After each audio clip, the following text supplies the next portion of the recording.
If you'd like to figure out the surface area of your roof, we can use Google Maps in order to help us. So here's the Google splash page, but I can select an app of Google Maps. Now it's set to Highland Park, and there's a new version of Maps, but if I go down to here, I can return to classic Google Maps.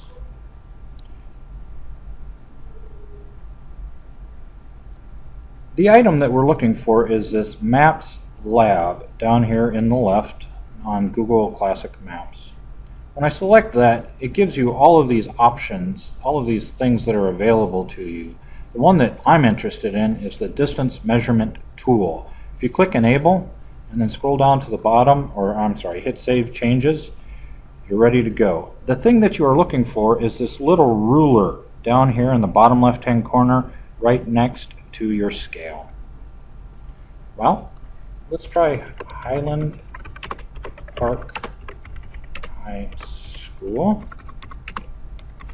Okay, and I get this representation of Highland Park High School, but I need the satellite version. So here's our school, and I'm going to zoom in a little bit.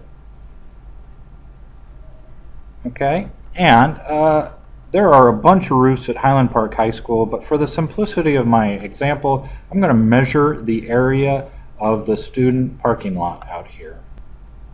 So I'm going to click on the measurement tool here, and you'll see that the distance measurement tool pops up on the left-hand side.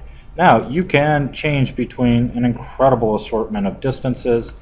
I want to choose metric. When I move my cursor into the map, if I hold down the cursor, I can move the map still, but if I just left click once, it'll put a waypoint on the map, and then I can left click again, and it tells me the distances between those two things. And in this case, the distance from one side of the parking lot to the other is 93.0 meters. Why don't you write that down? Next, can I figure out the height of my box? So I'll put a waypoint there and a waypoint there, and I got 89.3 meters.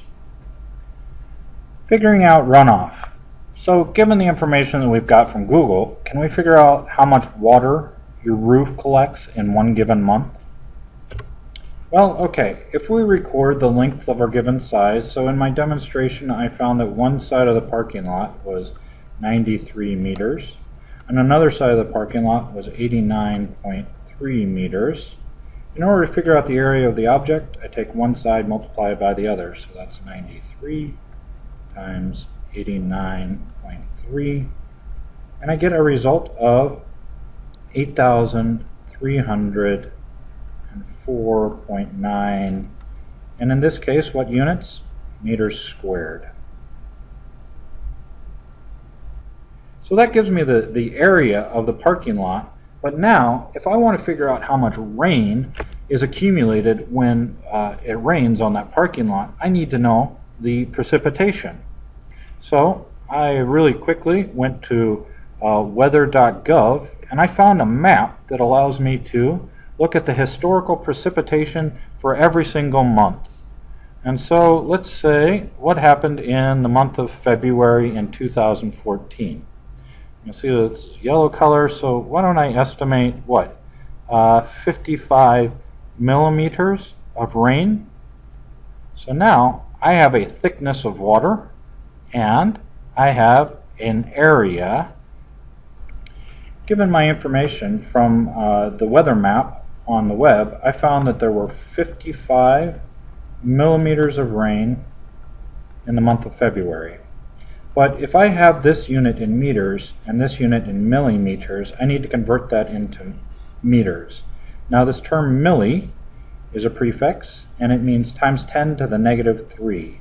So I could write it like this, 55 times 10 to the negative 3 meters. Or I could write it as 0.055 meters. I could write it either way. To figure out volume, that's length times width times height. So it's 93 times 89.3 times 0.055. If I do the math, I will find that I get 456.77 meters, but what unit? Cubed. This is a cubic meter. All right, but unfortunately, I don't have a very good concept of what cubic meters is, so I can use dimensional analysis. I'm going to start with 456.77 meters cubed, and now I need a conversion factor between cubic meters and gallons. Well, if I simply go to Google and type in gallon cubic meter, it gives me this ratio that 1 gallon equals 0.00379 cubic meters. I'm going to express that in scientific notation as 3.79 times 10 to the negative third.